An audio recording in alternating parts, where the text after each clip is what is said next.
Hello. We had a board meeting today, June 6th, and whenever we either spend money or make a decision that affects the whole group, we vote on it, and it's important for you to hear about it. So we first approved the current minutes, which recorded last month's meeting. We have a current spendable balance of $6,504.36. We're extremely happy to have our treasurer, the human calculator, back in good health, Bob. We really enjoy seeing you. Out there in the membership department, we continue to maintain our current membership, but we've noticed that even having one of those brochures ready, if you meet someone or if you know someone who might know someone, if you need any of those cool brochures that are concise, let any of us board members know. We can shoot you one or two through the mail. We continue to recruit for next year's officers. We've had some very nice volunteers agree to be nominated for jobs such as secretary and vice president of programs. We do still need an official president who would be assisted by the new official vice president. So if two people would want to raise their hands for that one together, you can do it. You know, Sally will teach you, and I'll help you, and we'll all help you. Let's see, scholarship department. I thank you again, and my family thanks you again, and the art department of UPS thanks you again for donating the auction proceeds of $500 to the UPS art department in honor of Bill Colby. I found out that we can repeat the same donation, well, whatever we raise next year through the auction can be repeated in the same way to the art department in memory of Fumito Kimura. So once 2024 rolls around, we will begin that program with her earmarked. To that end, the next exhibit is coming up as Mercer Island closes. Mercer Island closes and will be ready for pickup on June 24th, which is a Saturday again on Mercer Island. Some people are coming to pick up their goods, and some. Say again? Melinda. Oh, that's right. Oh, hit mute. If you haven't muted yet, hit your mute button, everyone. Okay. The pickup on Mercer Island is June 24th. Excuse me. Melinda, Melinda has. Yeah, I'm trying to do it. You have two devices on. You need to turn one device off.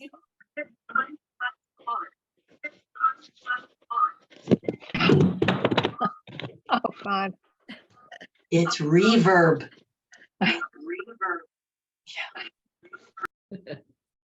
Okay. Okay. Melinda is muted. Yeah. It occurred to me, I bet Dorothy and I could have muted her. Thank you. When picking up from Mercer Island, of course, optimally, you would be just getting a check. I mean, I don't know how they pay us, but if your piece is going straight home, you have to come and get it. If you're going to have it transferred to Puyallup, there are a couple of point people at north, middle, and south that may be able to help. Let Alice and Muriel know. They're the chairs of each of those exhibits. I'm not sure about a general coordinator for the Olympians, or I mean, not the Olympians, the across Puget Sound, the Olympic Peninsula people might appreciate banding together to either find one transfer person or one pickup person, or let us know.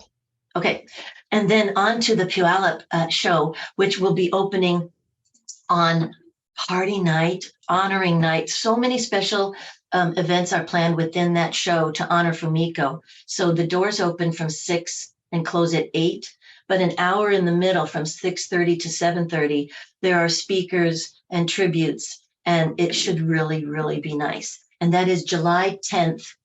Also, what day of the week?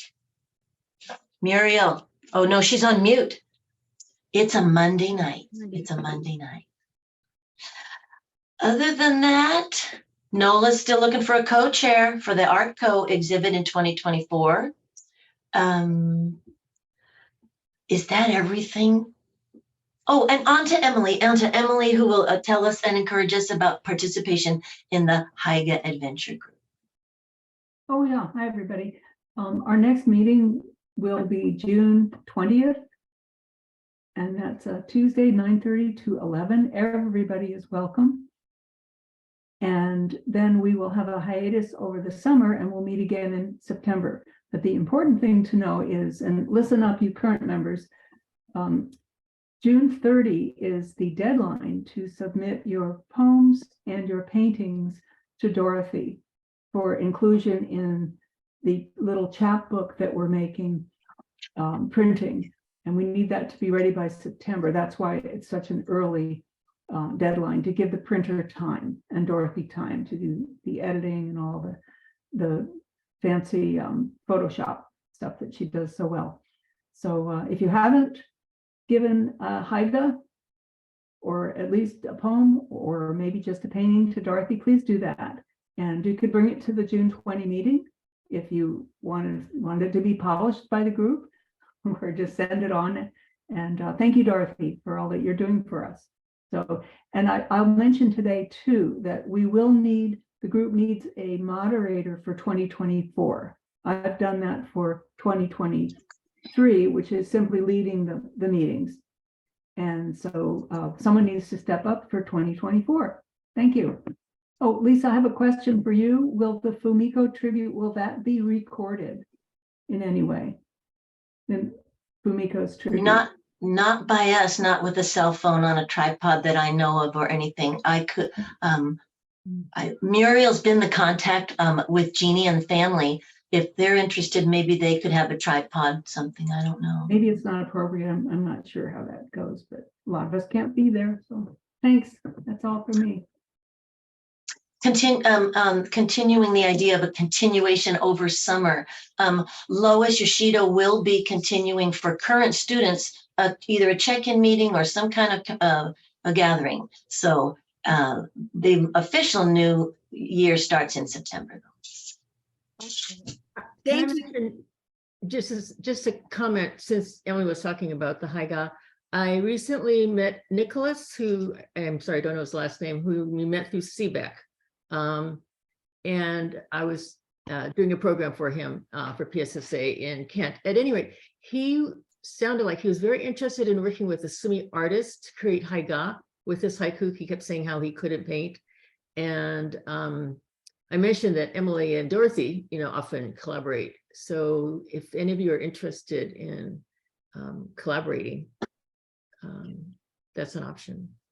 Right. I could get you in touch with You him. would join PSSA in order to do that, yeah. Ah, okay. Okay, thanks. Thank you.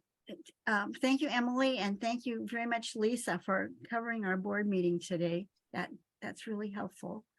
And now I'm really, really pleased and happy to be able to introduce Lois Yoshida, who is our Shodo instructor, and her the PowerPoint of that her students have worked on this for this presentation. So Lois, if you would like to make a few comments, and I will get the PowerPoint up. Great. Well, first of all, as we're getting ready, I'd really like to thank Sally and Dorothy again, as they did last year, put the slide presentation together for me. It was wonderful. I really appreciate it. And also thank you to the students who so willingly participated in this year's show. I thought I'd read a couple of passages. One is from, so probably many of you know that actually I think all three founders worked with Aoki Sensei, who is a master calligrapher from Japan, at least before PSSA was formed. And Mary is the one that continued working with him and gained her master calligraphy status. This is a passage I think Celinda would know. There must have been a show in 1980 where there were a number of pieces, because he talks about In each calligraphic work, you would find poems and dreams and hear music without sound using the kanji character that meant deeply to the artist. This refers to the passage I was going to read at the end, and I'll repeat it also, where Fumiko has described Shodo as having sound, meaning, and form.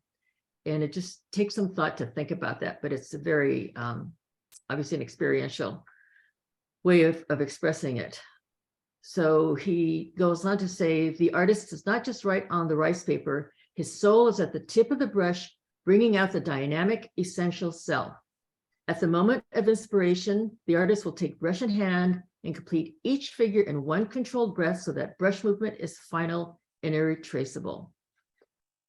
I thought that was very effective. I wanted to read, because many of you maybe have not heard this before, but this passage comes from our PSSA bylaws in section 9, if it's still there. I don't think they've amended that much of the bylaws, but it says, a Sumi painting portrays the essence of the subject. It must be like a thing alive with the power to stir the heart and emotions of all who see it. Composed of line and dot, the painting lives when all unnecessary information has been removed from the subject's portrayal, leaving its life and essence. Thus, it is beauty condensed and distilled.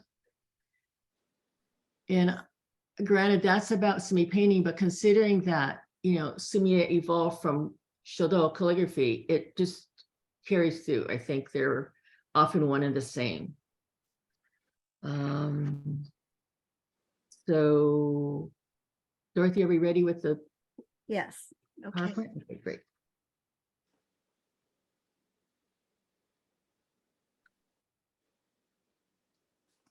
And we want to go to, Okay, the 3 dots, Dorothy.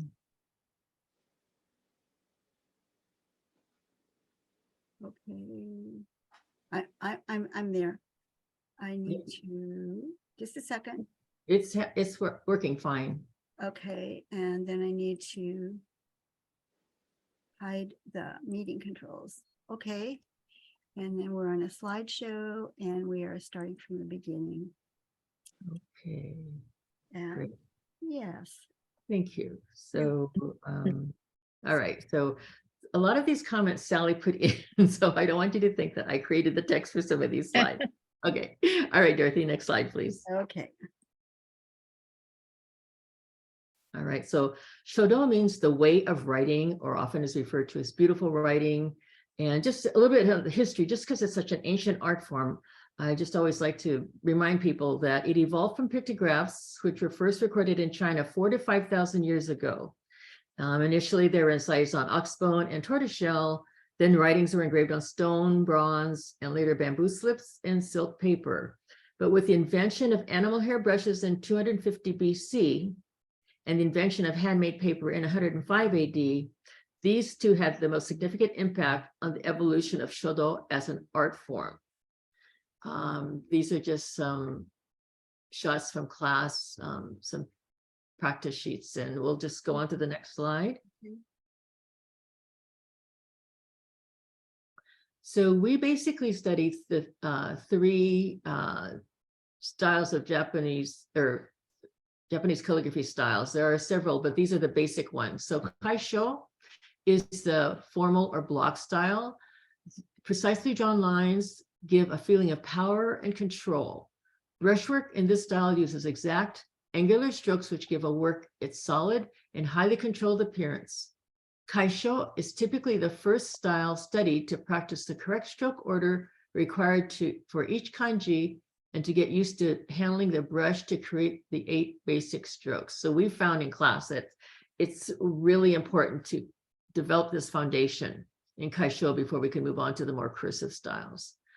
Then gyosho, which is a semi-formal style or running style. The impact and strength are combined with rhythm and fluidity in this style. Lines are rounder and the strokes are more quickly executed than the angular and precise lines of kaisho. Finally, we go on to sosho, which is the informal or grass style. Lines in this style are livelier and even more fluid, giving the feeling of windblown grasses in a meadow or flowing water moving plants in a stream. kanji written in kaisho with, for example, 10 strokes might be written in sosho with just 1 or 2 strokes. A suggestive quality is an aspect of the style in which a character's essential form becomes rather abstract. Most people are not able to read this script. So a couple things to remember about these more cursive styles is that as it becomes more cursive, it becomes more fluid and rhythmic, and also the number of strokes starts getting reduced. And it becomes often an abstract art form in itself. And in years like the Year of the Rabbit are really fun because there's actually a cursive style. There's an aspect of Shodo which where the artist can play with the character to try to make it look like what it means. And the Year of the Rabbit is a perfect example, and you'll see some examples of that later in the show. So, okay, we can go on to the next slide. So typically what we do in class, which is free to all members and is held the second Tuesday morning of the month. A typical agenda would be beginning with an optional breathing meditation, and then a review of the 8 basic strokes as a warm-up exercise. And this character on the left is Eternity, A-E-I, because it contains the 8 basic strokes. So it's a great character to work with and to warm up on. But I do welcome students to work on other characters that they're interested in. So you're not confined to just a particular character. And then these sheets on the right are just the students' example of practicing the basic strokes. And we all find it takes a lot of practice. And it's just a reminder, the calendar year does begin in September. And this year we'll be able to continue through the summer, but all levels are welcome. All right, so the class consists of both continuing and basic beginning students. All right, so these are typical exemplars that I give out whenever we have a new kanji.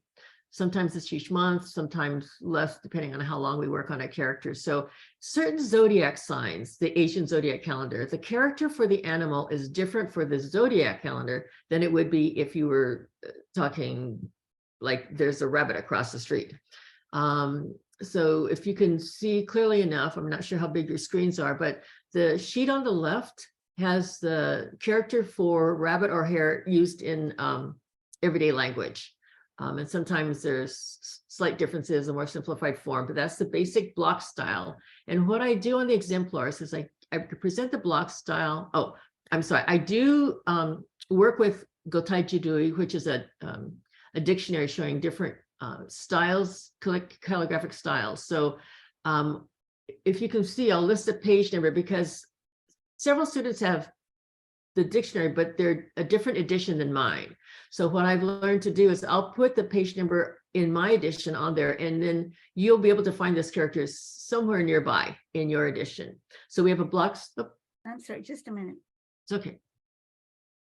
There's a block style. Below that will be the stroke order, which is critical. If we don't write the strokes in the proper order, it won't look right. The character won't look right. And then the thin strip on the right-hand edge of the paper, that comes out of the Gotai Jirui Kanji Dictionary. And it starts at the beginning with the block style. And then as you go down, it goes through Gyosho into Sosho. And at the very bottom are the more primitive forms that existed.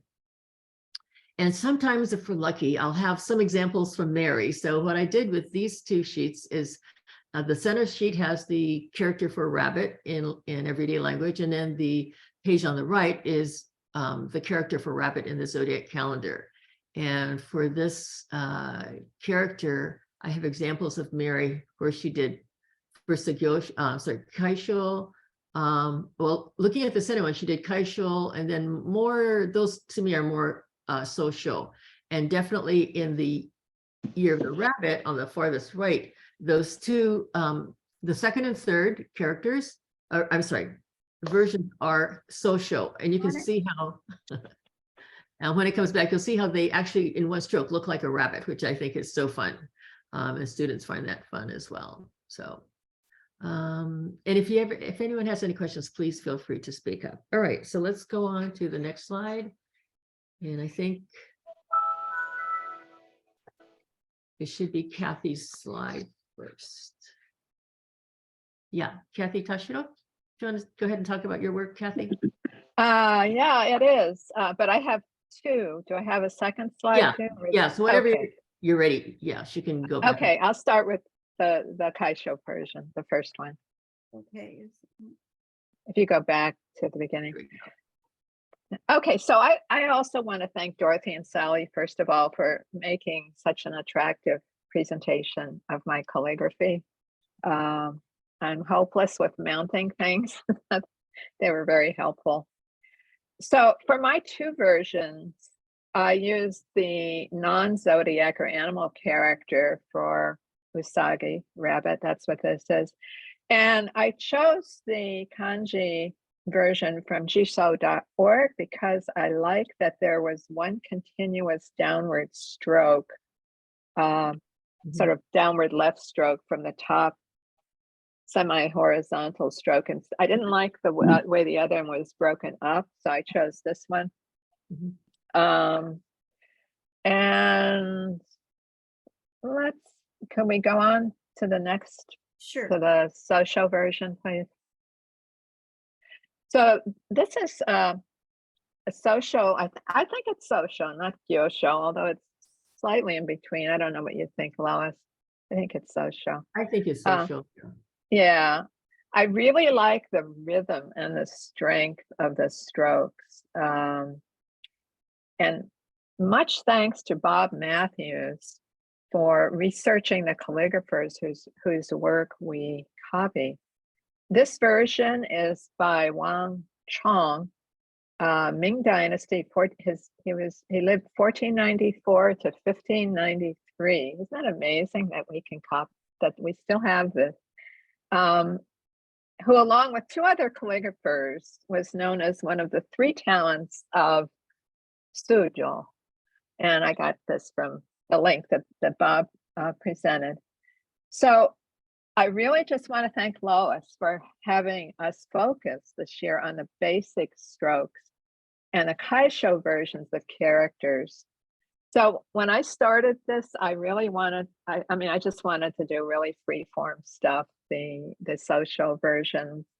And I really didn't know what I was doing, I don't think. I was just trying to copy, but the emphasis this year on mastering the very basic strokes, the very basic kanji, has been really helpful to me for deepening my understanding. And because of that, for the first time, I was able to feel the relationship of this social version to the original Kaisho version. I thought, oh wow, I can feel that. It's like this aha moment. Why do I like doing calligraphy? Well, it's a little hard to articulate, and I don't think I've done a complete job for today, but there's a form to master that is quite concrete, yet so subtle. There's a discipline involved, but it's also causes one to look internally. And so there's a meditative quality. It's something I can do and see progress, and it's beautiful. And I just want to speak briefly about the relationship to Haiga. I wrote a poem that I think is going to go with this social version of the character for the Haiga booklet. I'll read it to you. And I've got two versions that I haven't settled on which one, but this is what I have today. Scent of ink, brush poised, rabbit emerges. Scent of ink, brush poised, rabbit emerges. So that's it. And again, thank you, Lois Sensei, so much. Thank you, thank you.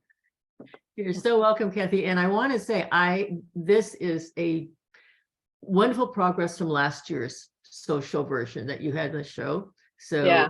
I want to commend you for that. Thank you. You're welcome. All right. So next, Christy. I know she was on, but I didn't ever see her window open up. Christy, can you hear us?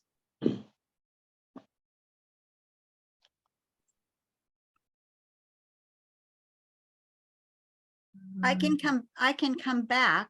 Okay, yeah, she's still not on screen, so let's come back to Christy. Sarah. Oh, yeah, and then, yeah, Christy had 3 actually. Oh, Yes. And there's Sarah. there is, yep.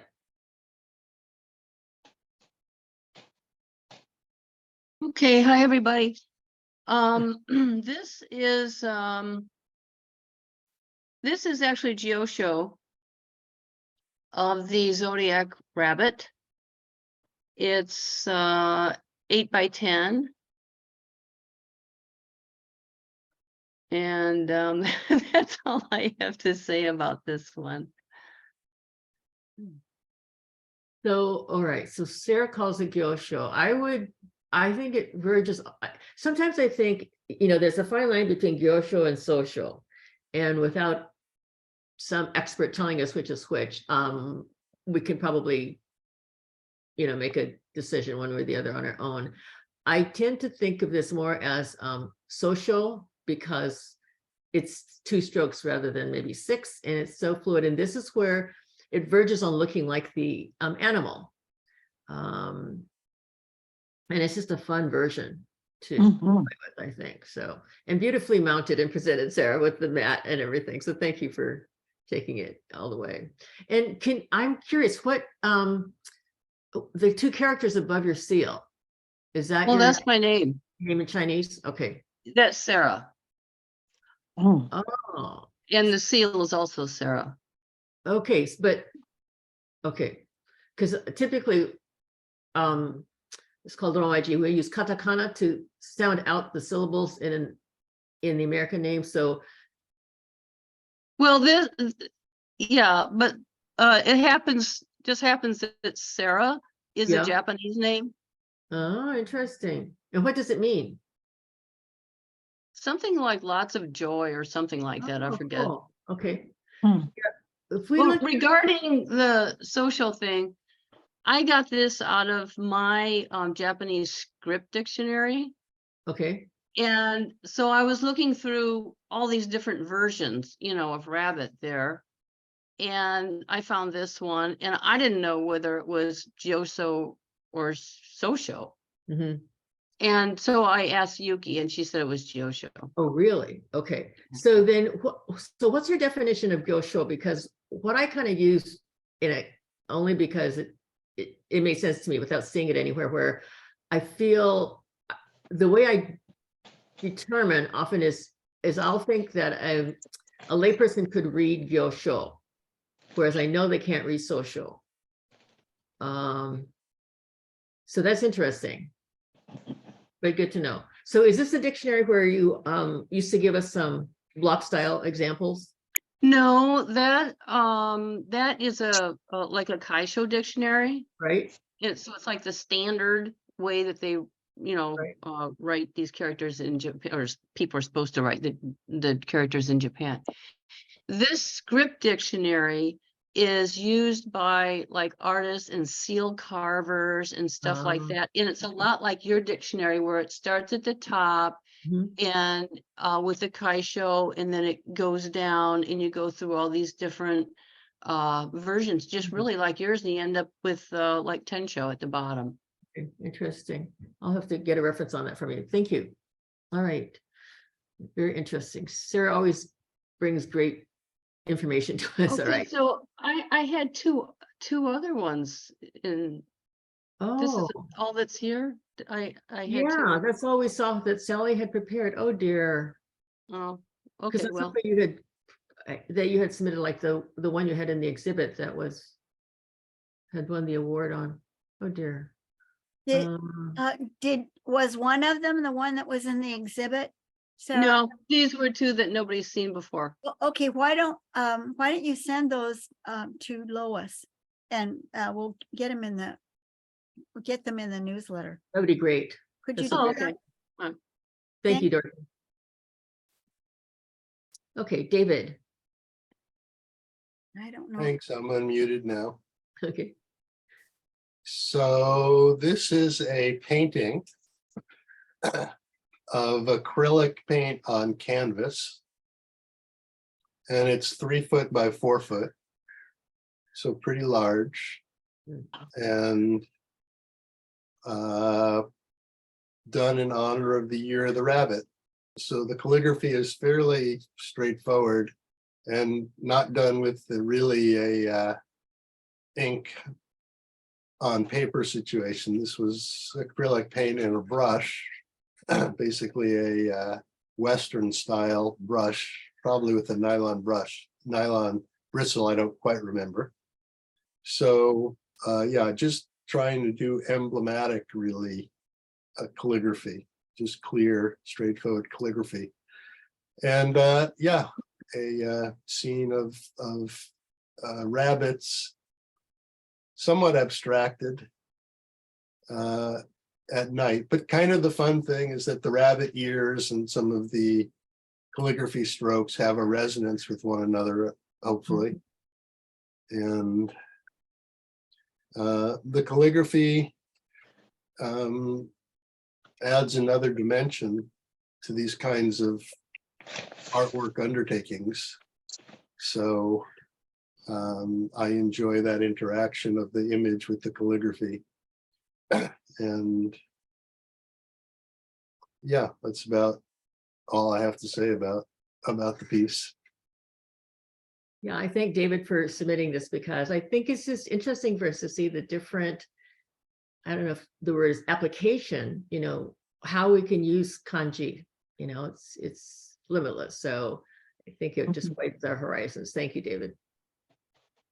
A number of the artists use maybe a kanji character along with their haiku in a haiga. Mhm. So that's another way. Yeah. Yes. Okay. All right. This is mine, and I'm going to kind of read this so I don't talk too much. Initially, Melinda Broadham suggested a Sumi class from Patrice Bruzes to start learning something about Japanese culture, which we were both drawn to in our artwork.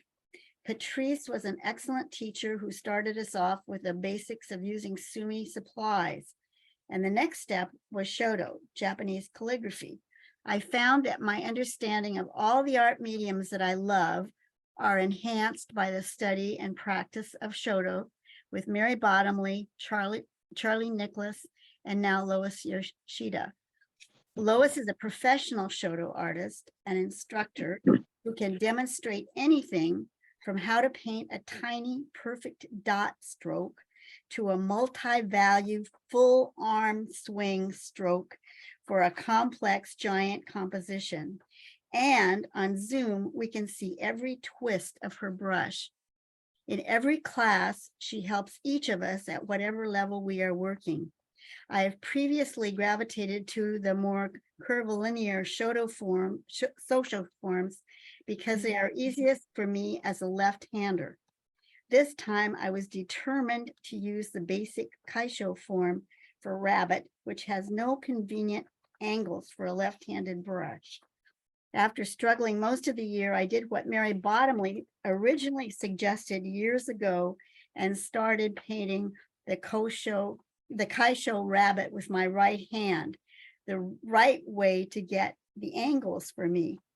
So the exemplar is up here to the left, and this is the result of my right-handed effort, because all of these little angles on these strokes that either match up or relate are supposed to be perfect. Well, these are as perfect as I can get this year, but it was amazing to find that the right-handed brush work was easier for me than the left. So just a FYI, we have a lot of left-handers in our group. So and then just a plug that our Shodo classes are free to PSSA members, and they're fun and informative. And I hope you'll join us on the second Tuesdays at 9:30 throughout the year. Thank you, Dorothy. I have to commend both Dorothy and Sally, the two left-handed people in class, for doing such excellent work. And Dorothy, I think it was last year, asked me how a particular stroke was made, and I actually tried it with my left hand to see what I could do to help her because it's, I mean, it is. These are strokes and angles made with a right-handed, person with a right hand, a brush, and it's just like, I think almost virtually impossible to do it with your left hand. Years ago, I had a calligraphy student, and she would switch back and forth to go with the right. In my Sumi classes, I'll tell the students they can just do everything opposite, but it does not work in Shodo. So cannot tell you how impressed I am, Dorothy. Thank you. Thanks. All right. So Emily. Yeah, hi.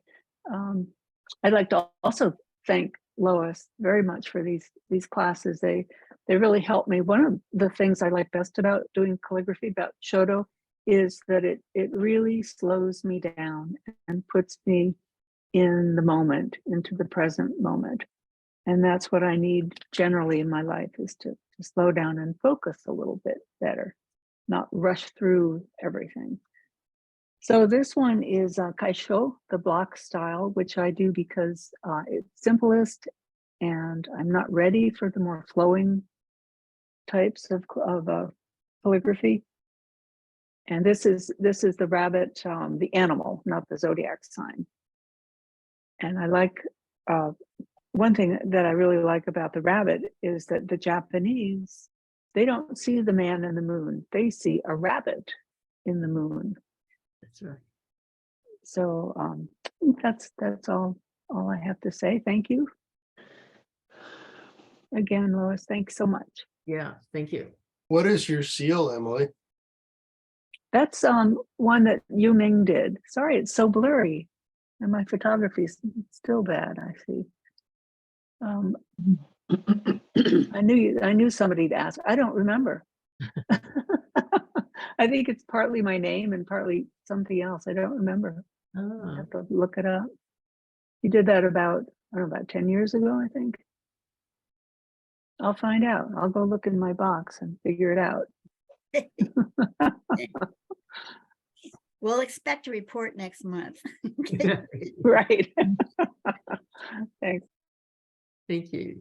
So Dorothy, Sally is out of town, so Dorothy has her comments, and we've got 3 slides from Sally. Okay, so I'm going to show the slides, and if Lois has any comments, and then I'll read what Sally has to say.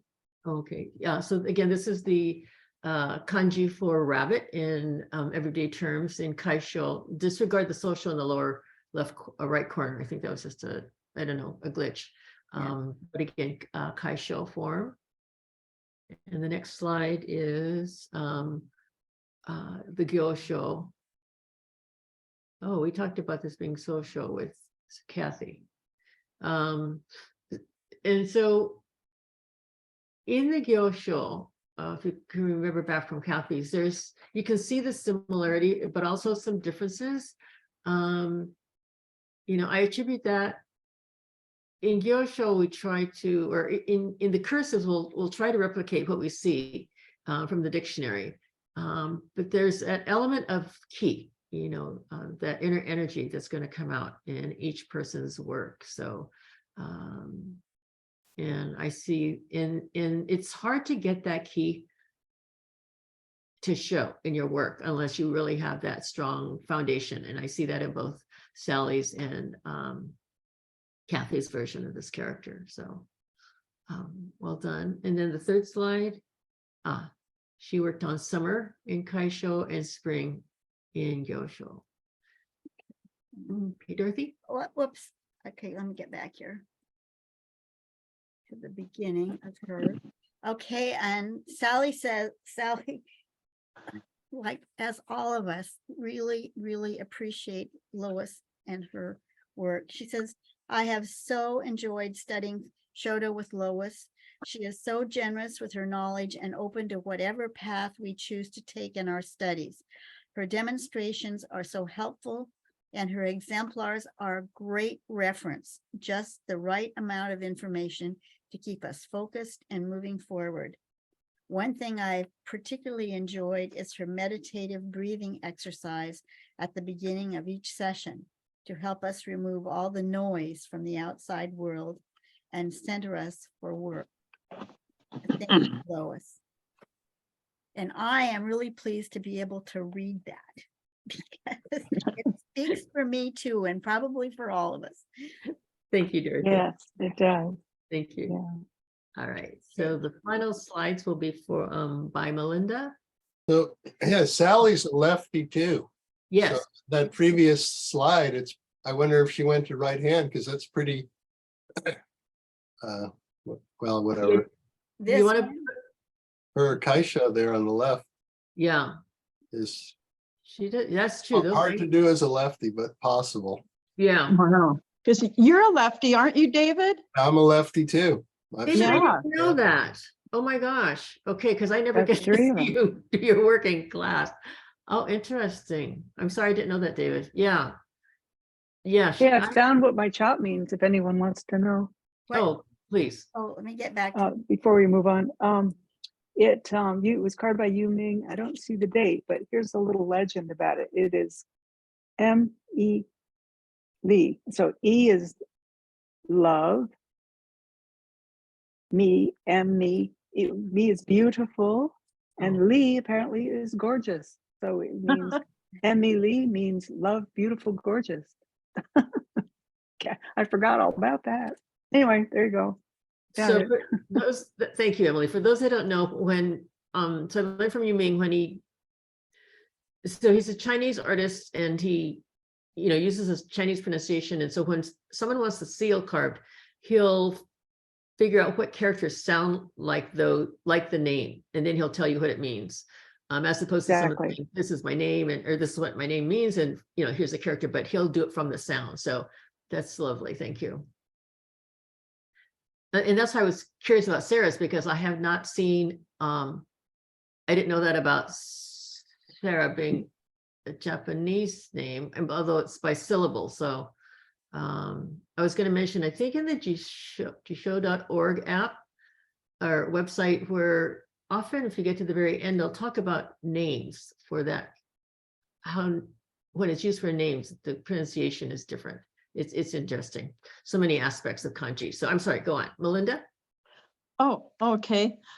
Yeah, I decided I was trying to think a little farther ahead for my kanji project. And we'd been studying some simpler kaisho versions of some of the characters. And so I decided to do a book on moon and one on Japanese accordion fold book with pockets on moon. And then I'm doing another one on sun, with the thought of showing them at the haiku conference in October with my haiku in them, and haiku and haiga paintings.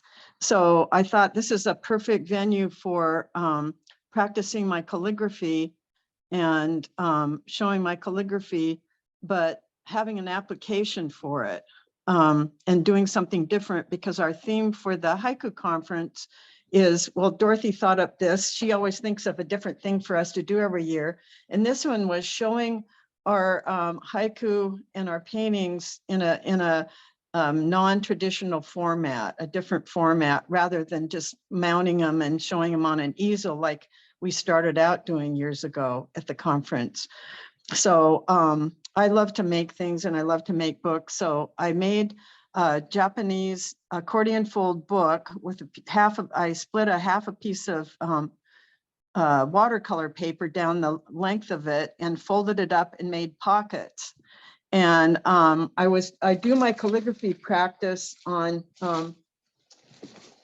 this really, oh boy, it's the cheapest of the cheap, I think, paper. I don't know if I can't see myself anymore. I'm on my phone again. But I use that really cheap calligraphy paper and I like it. It's kind of rough and it's got a grid on it and that little tiny light red lines. And I did my practice on it with the thought that I would do them again on mulberry paper and then mount them in there. But I liked the look of that paper so much. I liked I chose the best of all my practice characters, decided I'd put them on the pockets of the book. So I folded the paper for the book to fit the size of the squares when I cut them out of the practice paper. And then I did the painting on the back. I did it several different ways, and I wish I could see myself so that I could, I thought I'd see myself up in the corner, but I can't.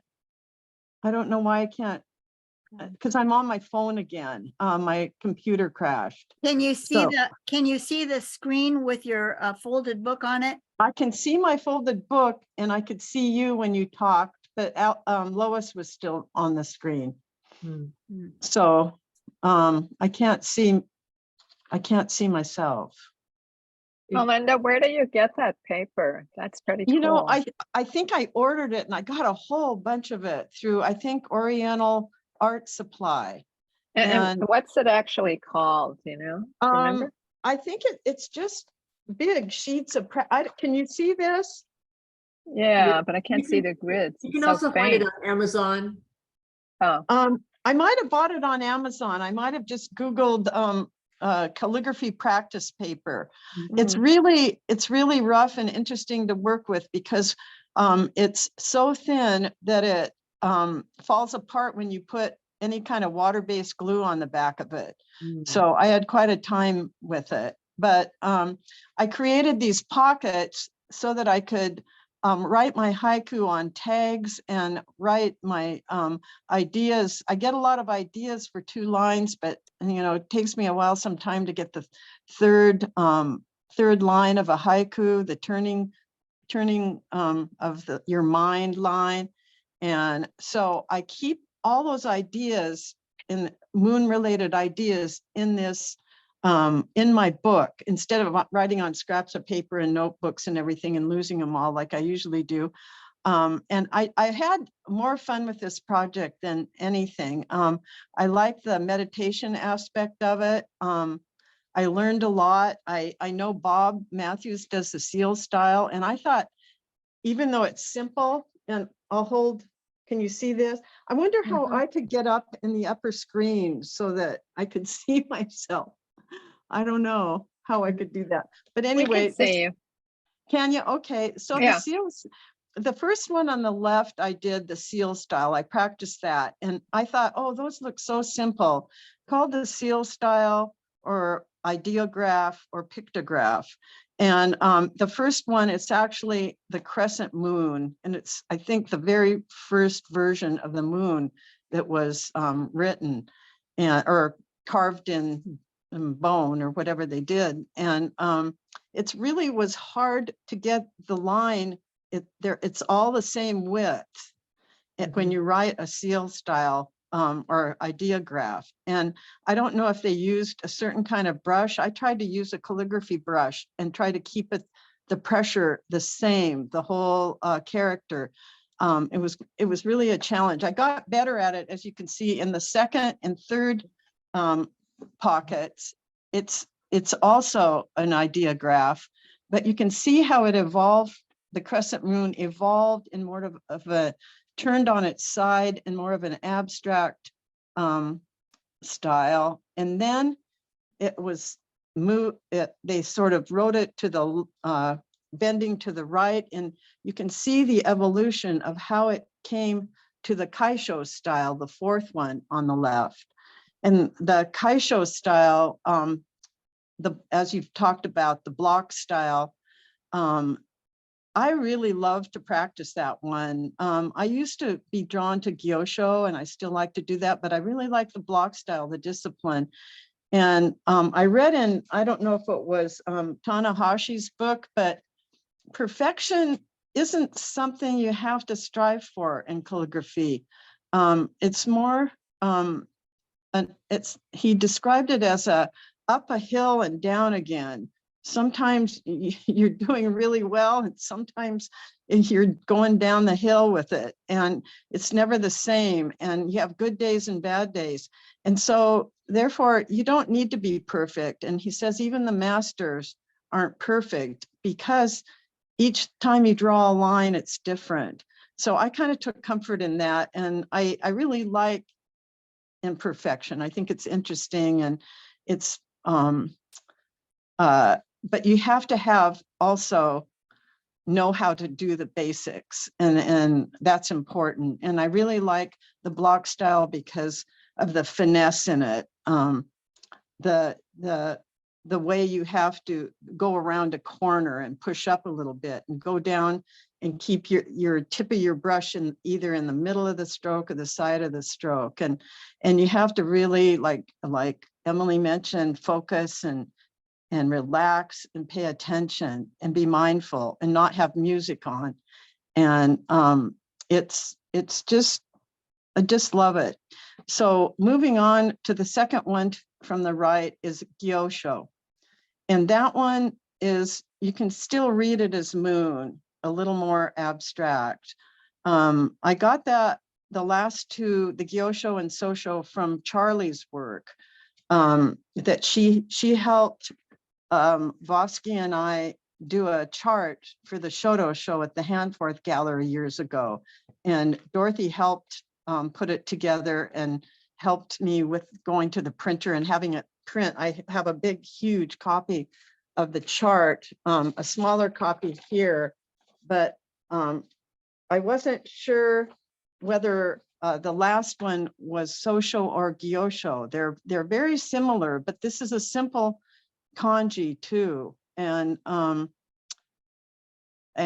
so I came to the conclusion that because it is simple, and Lois helped me figure this out too, that even though it looks like the Gyosho, the second one in, it's much thinner lines, which is often a characteristic of Sosho or the grass style. Thinner lines, the grass waving in the breeze, and then just very lyrical. The dots are just a nice shape. It's the space around the dots is different, but you'd still read it as moon. And often Sosho is not legible by even the people in Japan often can't read what the social characters mean, but that one's pretty evident. That's why I thought it might be Gyosho, but it has been, I saw it in another book, and it does look like that's the way you can write it in the Sosho style. So I thought that was kind of interesting. But I had a lot of fun making the book, and it was supposed to be just a prototype, but it took me so long to do it that I just thought, oh, I'm just going to have to show it. I had to leave at the end of April. And I sort of like the wabi-sabiness of it, the perfectly imperfect imperfections in it. And instead of having everything all nice and neat, it's just sort of scrappy and irregular. And I plan on doing the sun one the same way, probably that way. But I have been writing some moon haiku, and like here's putting quotes in it. Like, let's see, what did I do with it? Like, here's a quote I took. I ran across a book by Natalie Goldberg. People might know her. She wrote Writing Down the Bones and many other books, but she also went to Japan and lived for quite a while and studied haiku when she lived there. And she has a really good book I just discovered recently called 3 Simple Lines. And the dedication was to Allen Ginsberg, the beat poet. I guess she took haiku workshops from him. And in the dedication, she has this quote: "Follow your inner moonlight. Don't hide the madness." And I really like that because that too, be yourself and do something authentic, and that's you and who you are. And I felt like that book was a reflection of me and how I am. So I think I submitted 5 slides on it, but some more close up, but mostly just of the same thing. Very creative, Melinda. Thank you so much. Just a quick comment on the pictograph one. When you said those were carved into either tortoiseshell or ox bone, so they were never used with a brush. And Oh, I think probably when we see them, they're actually like from a rubbing from one of those. Oh, So it'd be okay, so- easier. to so probably- how would you paint them? What kind of a brush could you use? I had a really hard time with those. It just takes tremendous strength and control. Yeah. Yeah. Yeah, it does. It does. I wondered if they didn't use not use a pointed brush. Well, I don't know. what I'm saying is that when when you see them, all the documentation of those pictographs were carved. The pictographs are carved into oxbone or tortoise shell, and so when we see them, they'll do rubbings maybe. So they were never done with brush, I guess is the point I'm trying to make. Yeah, yeah. But I mean, if you were writing them now, Yeah, it's just what would you use? What would you use? I think to help for those of us without as much control would be a brush with more resilient tip. A really strong brush would be, you have to have tremendous control. Yeah. Yeah. So Yeah, it was, they're simple, but they were hard to paint. challenging. Yeah, definitely. And in the picture, you can't see, I used metallic, they're called puff, they're powdered pigments, and it was metallic, and I used it on the moon, and I used Japanese gold paint on a rough brush and flecked it onto the sky. So you can't really see how nice the sky is, but the sky is sort of an indigo deep. I used Sumi ink and indigo paint, and I just washed it on, and then did the moon and put the metallic puff powders on it. And it's really shiny and looks like the moon shimmering if you see it in person. That's cool. Really neat. Very Really interesting. Look Yeah, forward to seeing that in person. yeah, that would be cool to see. Yeah. Thank you so much. Thank It'll be you. interesting to see the sun also when you're done with that one. So So, Yeah. there's one last little slide and announcement, and that is to thank Lois once again for sharing your knowledge, expertise, wisdom, and insights. And then please watch now for just a few minutes while Lois shows us how she introduces Shodo in the schools. okay. Quick question, is Christy back? Oh, Because we didn't do her, is Yeah. she back? Oh, good. Christy? Let me see. It looks like she's still connected. Can but... you hear me? Oh, yes, well, Christy. there Great. you are. Just Oh, thank you. Thank you, I've been Kathy. here all along. Can you hear me? Yes. Oh, Oh, I'm wondering why we haven't seen more of Sarah's, and anyway, we'll quickly I don't want to repeat, like everyone, I have a big thank you to Lois and an appreciation for taking a class via Zoom, because you can watch how her brush operates and see very closely. This is an example, as you know, of a block style. And for a long time, it was very hard for me to even try to do the block version. But Lois kept insisting, and I know she was right, because I see the advantages of learning how to do the block style, even though I really am not a person who can easily do something that requires perfection. So do you have another slide for me? Okay. This also is a block style and demonstrates the difficulty of doing exactly what you're trying to copy, and is the result of many iterations and still not being satisfied. But I do think, even though Wabi Sabi might excuse some of the mistakes, I do think that what I've learned through the discipline of doing Kaisho versions has been very helpful to me. And it's only when you get to the social version, which I hope is there as well, maybe not. Yes. This is the version that I'm most comfortable with. And if I had my way, is the only one that I would practice at any length. And even for these, attention to detail indicates that you get a better result the more willing you are to be fussy about detail. So, and by the way, this seal is also a Yuming seal, and it's my last name and pleasures in art. Oh, That's very nice. that's lovely. So could I segue into something about the seals? So all of the people in our class or just PSSA in general, if you have a seal and you have difficulty with getting it to show up, if you will just stamp it on a white paper and send it to me, I can drop out everything except the seal and send you a file that has just the red part on it.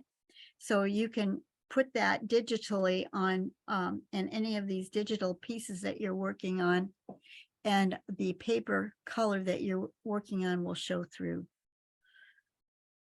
You Okay, have to have Photoshop for that, Dorothy? I don't know. I do it. What do you mean? I do it in Photoshop, but I mean, there are lots of other graphics programs that you could To probably, drop in, okay. yeah. And when you get it back, it's just another file that has blanks where the non-red stuff is. So when you stamp it on whatever is on your screen, the color of the paper will show through. Okay. Okay, let's Question. Yes. It's a comment. Being left-handed, one of the things I learned in doing some other kinds of things for graphics, I push when you pull and I pull when you push. So it's not just the angle of the brush, it's the fact that for me to go from here to here, I'm pushing. And that'll change things a whole lot too. That's a good point, Trish. Thank you. Yeah, I can just see that. Yeah. Yes, it's a challenge. And I wanted to close by just saying that as with any art form, you know, Shodo is a process. It's a journey, and our passion for the art of Shodo just keeps us going. It obviously takes a huge commitment, and I want to just say to each of you that participated, I am so impressed with the progress you've made over the past year. So thank you for putting in the time and the effort. It shows and pays off. So thank you very much. Okay, so Okay. so Lois, All right. if you want to just continue with your talk about what we need to do if we want to join you and in the schools, could you just go ahead with that? Right. So what I'm going to do, if you want to stop the sharing, I can switch to my camera. And Okay, and I need to get back into the meeting. okay. Just a second here.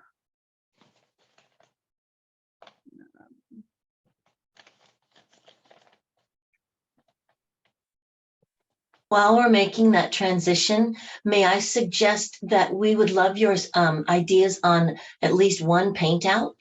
The locations suggested so far include Owen Beach at Point Defiance. They've done some improvements on a lot of the edge parts of Point Defiance. Owen Beach, possibly the Japanese Garden in Olympia. And we are trying to reestablish a connection with the Northwest Bonsai Museum in Federal Way, though some of their leaders have changed. If anyone has an in, let us know. If you would like to do a paint out, let somebody know, let somebody on the board know. And if you have an idea for a location, thank you.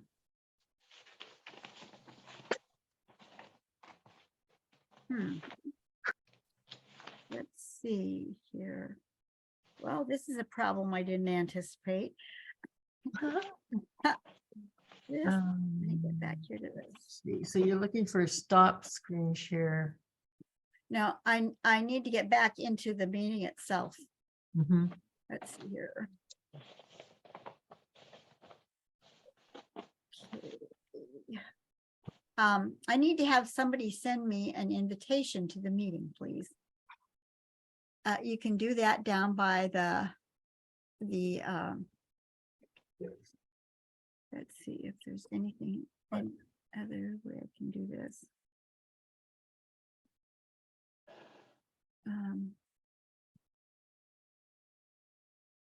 It looks like I can send it to you in the chat, just what you said. Okay, So I'm opening the chat. I think I'm opening the chat. And if you click on that, now the PowerPoint is still on because you want it to still be on, right? yes. Okay. No, we, do No, we, no, we don't want to share screen anymore, do we? We don't want the presentation, Dorothy. okay. All right, then I just need to get.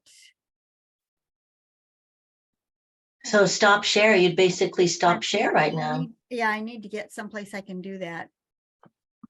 I sent you the invitation via email, if that helps. Okay, thanks. Thanks. Yep. Okay. Okay, I'm stopping share and I'm Great. back in the meeting. Okay. There. Thank you, everybody. All right. Can you, And I can spotlight you, Lois. yes, that'd be great. Thank you. All right. So I was going to, I've got to find you first. all right. You're not showing up in the. Let's see, what can I do? I've got my desktop or my tabletop showing with the characters. Can everybody see that? Mhm. Should I just? Yeah, we, There, wrap up? there I can do. Okay, spotlight. There we go. All right. Great. All right. So I just thought, hope, let's see, where do I start? We desperately need to have people express some interest in volunteering to help teach this, especially now as we're coming out of the pandemic. I'm accepting more invitations, and depending on how you want to enter. When I started, I had the I guess the luxury of, assisting like Celinda, Fumiko, Pat Brusis, Midori, and that's how I got into teaching. And so if you have time to assist while I'm out in the field, that'd be great. If you feel comfortable enough to do it on your own, that's wonderful. The main thing to remember is that your audience are people who have never picked up a Sumi brush or painted on rice paper before. So everything and anything you show them is going to be new. And I have always felt that introducing just the basics is going to be more fun and less challenging than trying to give too much information. And there's no agenda that you have to follow. We each have our own style. But I think one of the things that I feel is important is to let them know how different Sumi painting is from like any kind of Western water media. Going back to the passage in the bylaws where we're trying to use as few spontaneous strokes as possible and just capturing the essence of the subject versus, and I always make a point of saying, we're not trying to paint some photorealistic image. This is just going to suggest the subject. And that's why this year is a great example where we can, and I don't always go over characters with them. Typically we only have about an hour. And but this year we're able to show the character for the zodiac sign and then express it as an actual painting. What I do is, and again, you can develop your own program, which is perfectly fine. But what I like to do is, because it's such an ancient art form, I'll do a little history. And it's interactive because I'll start with a pictograph. And this will depend on the age group. We'll start as low as second grade, you know, and go through most of the grades in elementary school, and you might have a group of adults where sometimes they're teaching in the public libraries. And so I like to kind of get that interactive exchange going to get people involved. So I'll start with a pictograph, for example. Then I'll say, I will start by saying that sometimes the characters are created that look like the pictographs that they originated from, but not always, but those are the ones I'm choosing for this moment. And we have education material in our education boxes that will help you, so you don't have to do a lot of research. You don't have to do any research. It's all been done for you. Fumiko and Celinda many years ago put together some excellent material. So this would be a pictograph, and it would be it creates a character for a person, Shodo. And the calligraphy class knows that that's the character we're going to be studying this month. And I always make a point of saying that I do not know Chinese, even though calligraphy and Sumi painting evolved from China. I only know the Japanese terms. And then I'll move on into the next pictograph. And hopefully you all can guess what that is. And it's rain. And so in block style, there are 8 strokes, lines, and dots. And this is why we often refer to Sumi painting as being comprised of lines and dots. It evolved from calligraphy. And the Japanese word is ame. And then I'll show how over time, the calligraphers became more cursive and more spontaneous, and that's how Sumi painting evolved. So typically in a 1-hour brief session, I don't stress a lot of Shodo work. I think it's more important just to get them familiar with using the materials. And so I will start off by, this approach works really well, I think, because as you teach them basic strokes, it evolves into creating bamboo. So if you teach them I break it down into 2 types of strokes, the strokes with blunt ends. And let's see, I'll do a little demo for you here. So some of you may not have approached Sumi painting this way. Those of us that have been around for a while learned it this way. So if we break down the stroke that's blunt at both ends, let's see, I'm sorry. So we talked about Sumi painting being comprised of lines and dots. So those of us, again, from way back, learned about these lines that I'm going to teach you and broke them and had them break, sorry. They were broken down into the components referred to as lines and dots. So if we deconstructed this particular stroke, it would be dot, line, dot. Oh, sorry, my brush isn't doing too well here. Dot, line, dot. And then putting it together, and it shows you the rhythm. Rhythm is so important, right? I stress it all the time in Shodo class, and it's equally important in Sumi painting. So it's dot, line, dot, lift, dot, line, dot, lift. You can say stop, go stop. 1, 2, 3. Sorry, let me get another drop of ink out here. Then the second stroke has pointed ends, right? And those strokes are created very differently. Here, the brush begins on the paper and ends on the paper. In the other stroke, the brush is moving at both the beginning and the end. So you get the points at the beginning and the points at the end. I'm going to go through this pretty quickly. So now, so these are really thin lines, and they're created by keeping the brush vertical, the handle vertical. You're working on the tip of the brush. To create the widest stroke your brush can make, you want that handle to be parallel to the table, so that you have even pressure across the body of the brush from heel to tip. And using the same rhythm, this was dot, line, dot, line, dot, line, dot.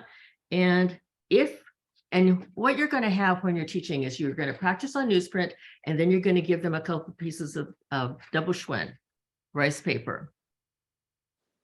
And the advantage of that is, and again, we're trying to keep it simple. And I know we all have different styles of painting, but all we're trying to do with these venues is to introduce the basics. So if and you can see now, we've practiced the different strokes to create a bamboo.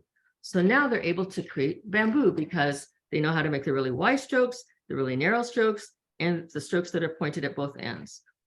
And we're trying to differentiate between these two strokes because the strokes that are blunt at both ends will be used for both the main stalk and the branches, and the bamboo leaf will have a point at one end.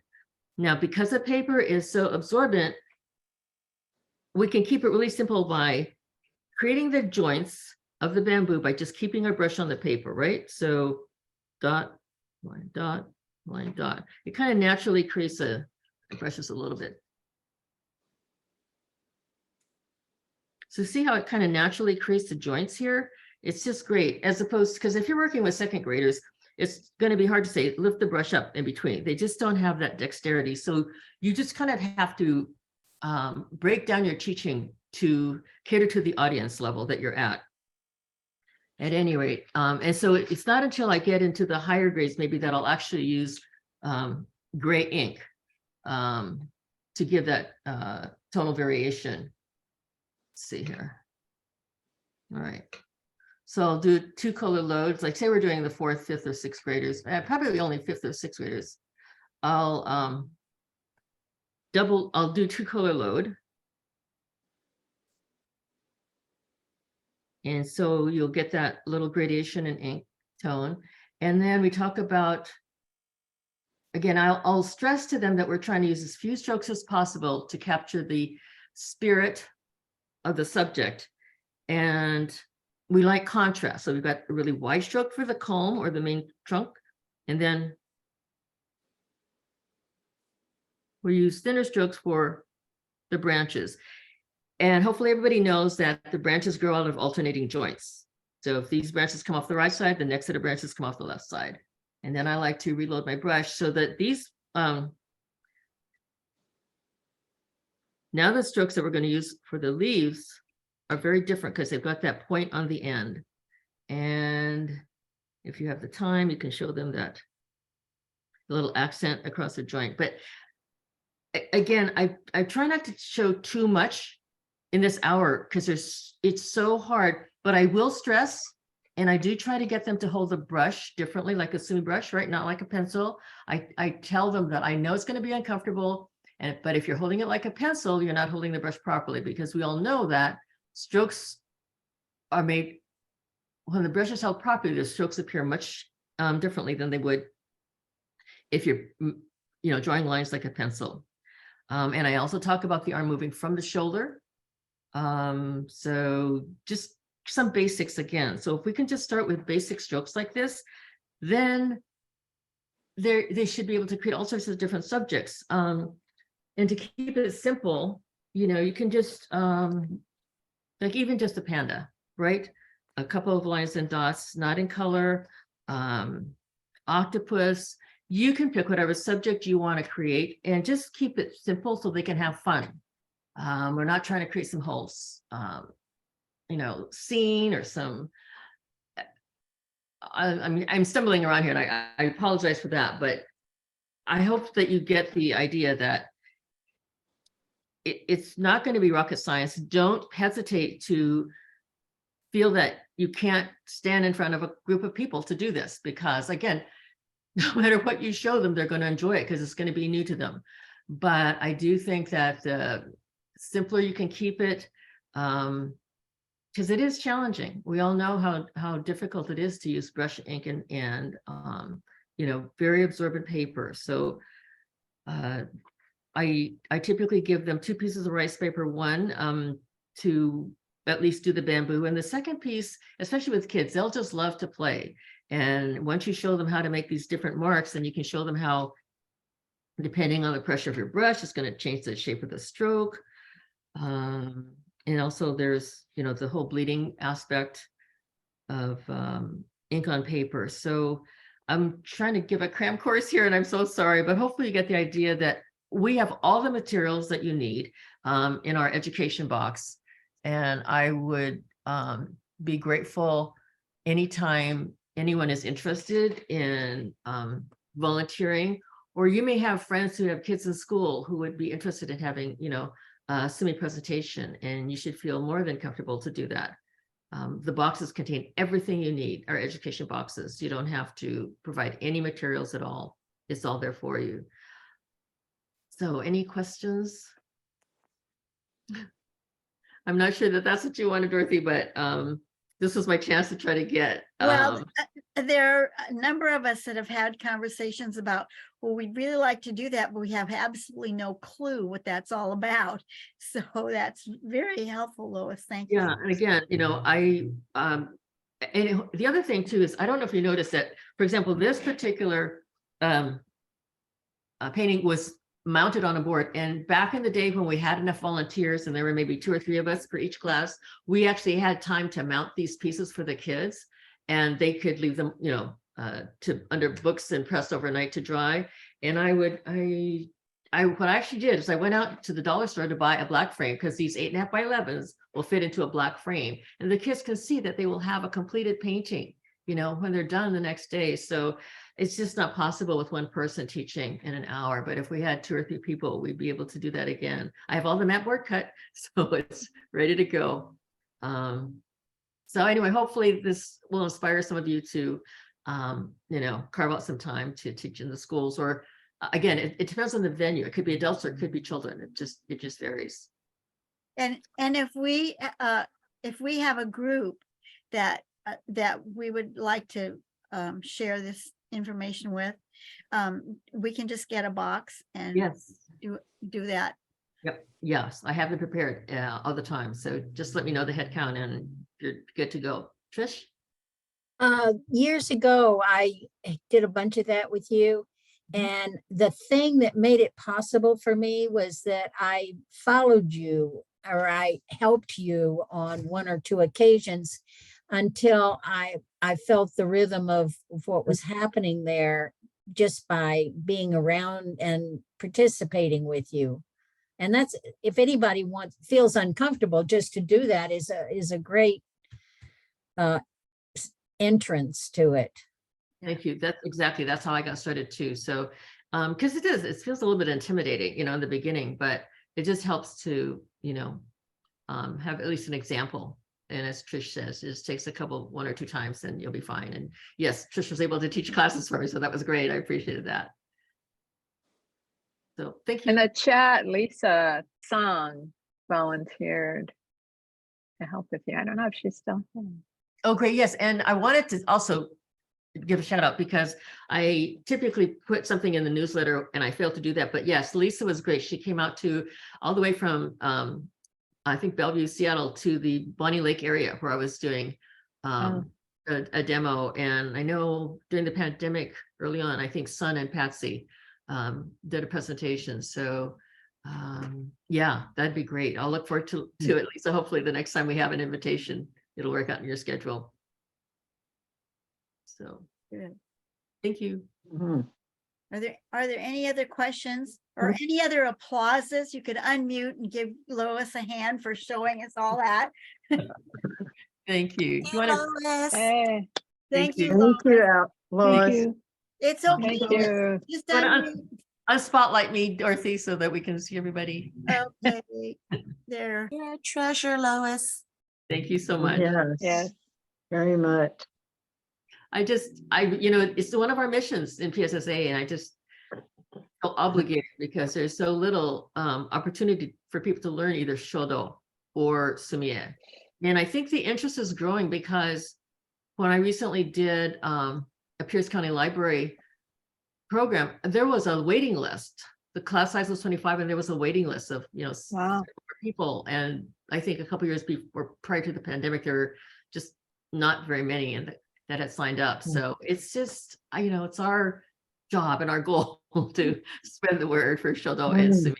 Yeah, and the other thing is, if you don't do Sumi painting a lot, that you learn so many things taking the Shodo class about how to paint, just how to paint, you know. It's really wonderful. Thank you. Yeah, it's just, I mean, you just can't separate the two, you know, just because one evolved from the other, that there's this natural connection. So I'm Right. glad you're benefiting from that. Thank you.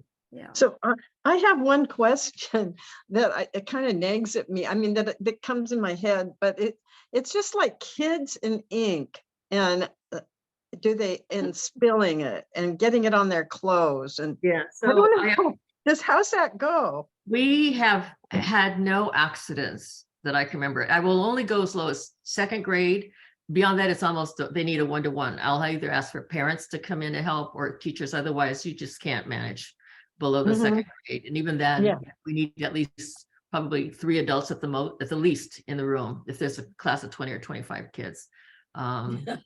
So, and then, yeah, I, there's a lot of communication between, with the school before the class, and I'll stress, be sure they know that it's, the ink is permanent, don't wear your favorite clothes.